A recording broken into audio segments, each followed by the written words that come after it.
procura um médico e vamos primeiro no hemograma completo. Vamos olhar tudo. Mas depois da resolução, né, do Conselho Federal de Medicina 2333/2023, aí que não tem médico mesmo para prescrever anabolizante para fins estéticos.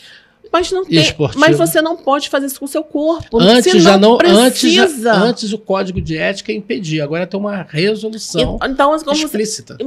Mas isso está corretíssimo. Se os exames estão dizendo que você tem, por que vai inserir mais? Você não pode. Então, o que acontece? É gradativamente, né? O que a gente costuma falar, né? Para matar o indivíduo, a gente pega um injetável, ou na veia, daqui a pouco eliminou.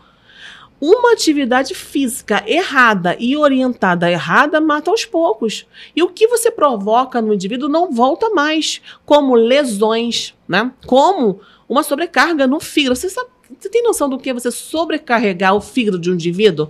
Ele não vai sentir ali na hora. Mas você que toma, onde que eu olho? Só que eu vou falar assim bem, que eu fico muito brava. Você que toma suplemento e complemento que o seu profissional de educação física te receitou, te orientou, daqui a 10 anos você lembra do que eu estou falando. Porque quando o seu rins gritar, quando o seu fígado gritar, aí você fala assim, por que eu não procurei um médico?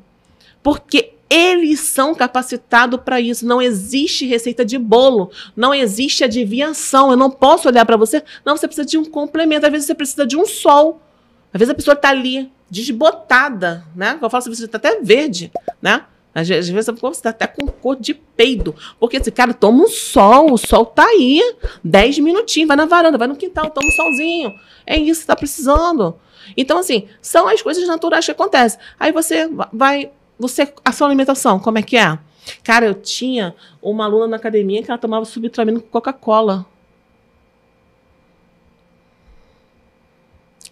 Você tem noção disso? Uma bomba energética. Uma bomba de tudo. Uma bomba de tudo. Isso literalmente é tomar bomba. Literalmente, é se odiar. Pra mim, é se odiar. É ter um ódio muito grande de si mesmo, entendeu? Então, assim, os nutrólogos estão aí e os endocrinologistas, eles que são capacitados para essa pasta, eu ia falar essa pasta, para esse setor, são eles, entendeu? Hormônio são eles. Agora, como é que o Conselho Regional, Federal de Educação Física atua nessa área? Ele não atua, não fiscaliza? Como é que é isso? Fiscaliza, mas para ter fiscalização tem que ter a denúncia. Entendeu? Tem que fiscalização de rotina não existe. Não existe. Existe. Hoje em dia, o CREF ele é muito mais organizado, porque a maioria a grande maioria dos municípios tem a sua comissão técnica agora, que isso foi muito bacana, né? Do CREF 1 aqui no Rio de Janeiro. Só que são muitas academias para poucas, para a comissão poder dar conta. Mas isso aí não é erro, não entra na minha cabeça. Eu falo isso muito na reunião da comissão, eu falo muito isso quando eu estou no CREF, com o pessoal do CREF. Isso não é erro de comissão, isso não é erro de fiscalização, isso é erro de profissionais de educação física, que, aliás, já que a gente está falando isso, você aí que faz academia, você que faz personal training, hoje, quando você for treinar, meu amor, você pede o CREF do seu profissional e vê se ele é formado. Falou em CREF, eu preciso trazer aqui uma informação, até porque quando nós temos a oportunidade de fazer um trabalho como esse, que alcança tantas pessoas, nós temos que fazer justiça também.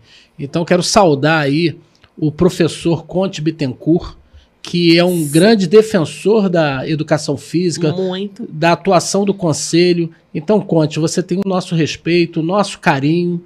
O Conte hoje ele está atuando em Brasília, presidindo nacionalmente o partido a que ele faz parte, que é o Cidadania.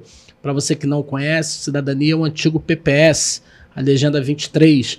Então, esse momento eu quero estender aqui, não só o meu, né, mas eu acho que a Rosana também com certeza tem esse mesmo pensamento. Conte, ele parabéns sempre pelo seu levantou essa trabalho. bandeira, sempre teve juntinho com a gente, não é de hoje, ele sempre teve juntinho com a gente, desde a época lá que no Pleno Leite sempre foi voltado à atividade física, tá dentro dos conselhos de educação física, ele dando maior apoio, atende a galera, entendeu? Mas assim, o erro ele começa assim, entendeu? Muitos avanços que o Conselho obteve no campo das suas atuações, a gente pode dizer que o Conte teve participação nesse sentido? Muita. Como consultor, orientador, como defensor político, né? Muita coisa, né? E eu não vou longe não, porque isso eu cobro mesmo, eu cobro dentro de casa, né? Hoje a gente vive a modinha, né? Eu tenho aí o meu filho mais novo fazendo educação física também, né? E eu cobro bastante dele, né? Quando ele começou a atuar na área, entendeu? E eu falei assim, trabalhar dentro de uma academia, trabalhar dentro de uma escola é assim, ó. Você chega lá e fala assim, quanto que é o meu salário, né? O salário é X. Se dentro de um salão de academia tiver 50 pessoas, você tem 50 alunos. Se tiver 300, você tem 300 alunos.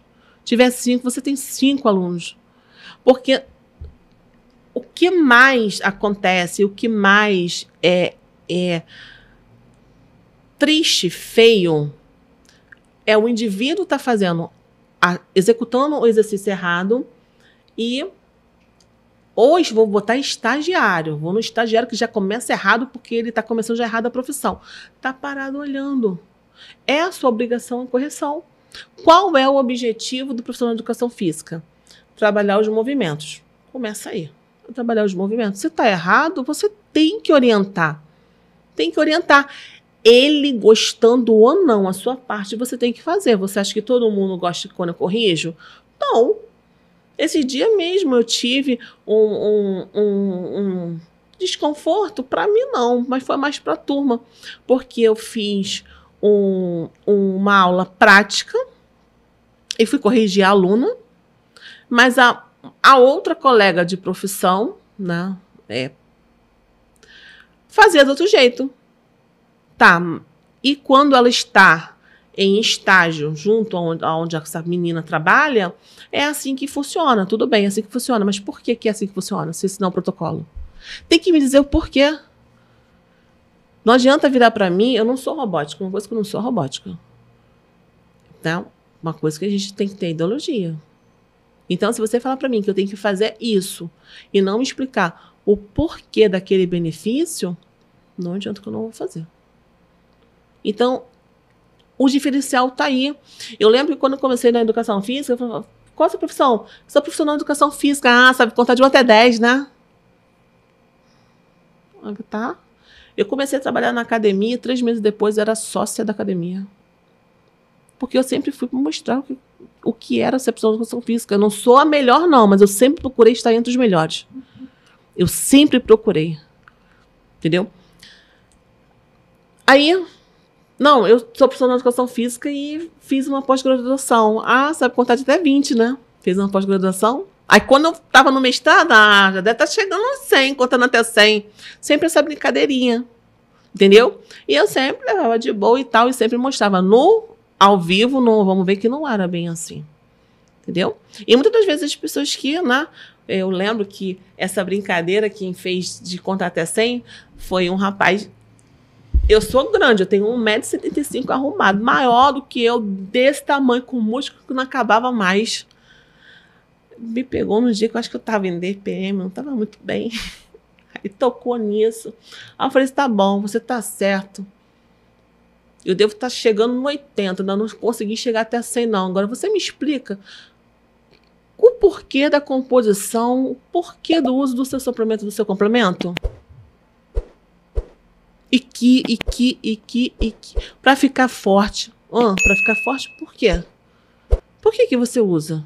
Mas aí tem um alerta importantíssimo, eu sou obrigado a acrescentar, que a maioria das pessoas que utilizam substâncias anabolizantes e suplementos alimentares, proteicos, eles não sabem qual é a composição real do que está ali. Sem contar que, como muitas pessoas, quando vão buscar os esteroides anabolizantes no mercado paralelo, ele não tem ali uma certificação que garante o conteúdo naquela produção. Não, Quais são os elementos que compõem aquele Evandro, produto? olha só. Isso a gente está falando aqui ao vivo, né? E tem o site, tem o chat, né? Tem aí as suas redes sociais. E se eu estiver mentindo, que vocês procurem o Evandro, quem já fez atendimento comigo em consultório, e fala, não, Rosana, o que ela está falando ali é mentira. Não tem um atendimento com injetável que eu não mostre. Olha só, você está... Isso aqui é a sua ampola. Eu pego a mescla, olha só, essa aqui é a sua ampola. Aqui tem isso aqui, ó. Tá? Aqui é a Anvisa. E lá na ficha dele, o que está lá? A etiqueta, a mescla, ela vem com duas etiquetas. Ela vem uma que é para ficar nela e uma que é para você tirar e colocar na ficha. Mas você não opera no mercado negro. Não, e nunca faria isso. Exato. Nunca farei isso, entendeu? Por quê? Você fazer um injetável é muito sério. Você está trabalhando na célula da pessoa. Você tem noção que eu falar para você que os estudos me diz que o uso anabolizante ele pode ser usado para tratamento de câncer de mama, como, por exemplo, câncer de mama, e é você, se você estudou, sabe que se você fazer o uso dele indevido, você pode fazer um efeito rebote. Não, você não tem, mas você pode desencadear, porque você sobrecarregou o metabolismo, entendeu? A célula, como que a célula funciona, né? Como que é a célula do corpo humano? A gente tem a célula boa, tá? A célula mais ou menos, aquela que já está envelhecendo, né? Quem são as células que envelhecem no nosso corpo? A gente tem o óvulo e o espermatozoide, eles envelhecem, tanto que eles não produzem. Chega uma época da idade do indivíduo que ele não produz mais. E tem aquela célula que ela está totalmente, vulgarmente falando, baleada. Uma célula para funcionar, vamos colocar uma célula boa para funcionar, vamos supor que ela precisa de 10 ADP, 10 energias. A célula que está meia vida, ela precisa de 30, 40. A que está baleada, ela precisa de 80. Olha a diferença. Olha quanto é o gasto energético. Isso aí é uma explicação por que a pessoa, quando está adoecida, dorme muito. Ela dorme porque ela está produzindo energia. O corpo está pedindo. Entendeu? Por quê? A célula boa que gasta 10 para combater a que está baleada e com vírus, olha como que ela rapidinho esvazia. Ela foi lá, vamos botar assim, bateu. Até fagocitar isso. Ela precisa se estabelecer. Ela precisa voltar, voltar ao posto, se abastecer e voltar. Assim acontece. Então, olha o que você faz com o metabolismo. Por quê? Nisso que você faz essa de fagocitar, que é uma destruição celular, no meio de uma sobrecarga, infelizmente, se destrói células saudáveis. E os esteroides, eles têm um funcionamento, um princípio que é básico, né? Ele injeta líquido na célula. Né? Esse é o princípio básico dos esteroides anabolizantes. Então, não é tão simples assim. Então, você tem que ter muita consciência para você conseguir dormir, e você orientou uma coisa que não é da sua competência, o modo de vida, querer estar numa coisa que não é da sua competência, da sua categoria, entendeu? E colocando vida em risco. E não é tão simples assim. Eu tenho mais algumas informações aqui que eu acho que é muito importante que nós possamos registrá-la. Né? A BBC News, ela trouxe uma reportagem que ela indica o seguinte: só nos Estados Unidos, cerca de 3 milhões de homens fora do ambiente esportivo usam esteroides, de acordo com o levantamento de agosto de 2015. E a fala do especialista em relação a isso, ele diz o seguinte: não existe dose segura de anabolizante. Você só tem indicação de reposição hormonal quando há uma deficiência comprovada e diagnosticada. Se você está oferecendo hormônio a mais do que produz no corpo, você irá necessariamente suprimir a produção endógena. Riscos de efeitos colaterais sérios, como tumores no fígado, impotência sexual, colapso renal, infarto, arritmias, derrame cerebral e até mesmo morte. Apesar de não viciar, o uso contínuo de esteroides pode trazer uma grande dependência, nesse caso emocional. Ela é retroalimentada pelo bem-estar provocado através dos efeitos estéticos rápidos que o anabolizante causa. Alguns casos, o usuário fica cada vez mais forte e não consegue notar o exagero de músculo. Isso gera um transtorno que se chama vigorexia. A pessoa, ela se olha no espelho e não vê, né, o quão grande tá. Então você fala, você tá grandão. A gente tem que costumar de brincar, aí a carcaça tá saindo, hein, rapaquiazão, não tô nada. Isso realmente acontece porque, vamos botar assim, a pessoa também se vê todo dia. Isso é um ponto também, mesmo quando você está emagrecendo. Nossa, emagreceu tanto, sério, você acha? Eu não acho, eu não vejo. Isso é um ponto. E o outro ponto é quando está no vício, né? Ó, quer ver uma outra parte aí que eu fico assim, eu fico abismada. Não são só os injetáveis, são os locais, né? Não, bota aqui, ó, para crescer meu bíceps. Óleo puro, entendeu? Você tem noção que um indivíduo ele tem coragem de pegar um injetável de cavalo e botar no corpo? É comum, inclusive quando é um nível de desequilíbrio emocional muito grande. Na minha adolescência, era muito comum essa fala de que a pessoa usava anabolizante de cavalo, injetável. Né? As academias que eu frequentava, porque eu nunca fui muito adepto da academia em si. O meu esporte era voleibol, mas a gente tinha amigos, então a gente acabava frequentando o ambiente. Que era, não vou citar nome, mas eram as academias que tem aqui no calçadão da Duque de Caxias. Quem viveu a década de 80, 90 em Duque de Caxias sabe do que eu estou falando, né? E havia amigos nossos que era do tamanho do armário. Né? E era muito comum falar do uso do anabolizante proveniente do mercado veterinário, né? Que era de uso em cavalos. E esse vício, ele contagia tanto, as pessoas não conseguem parar, né? O não parar, que é o perigoso, né? Faz o ciclo e não para, né? Quando você está orientado por um profissional capacitado, ele te orienta a fazer um ciclo anual, é o suficiente para um corpo render e ter... Para começar, você construir um corpo, né? Fazer uma construção muscular, isso demora. Demora anos, não é tão simples, não é tão fácil assim. A produção está me informando que nós já começamos a descer a ladeira, né? Caminhando 10 minutos, se escorregar em 5 minutos chega.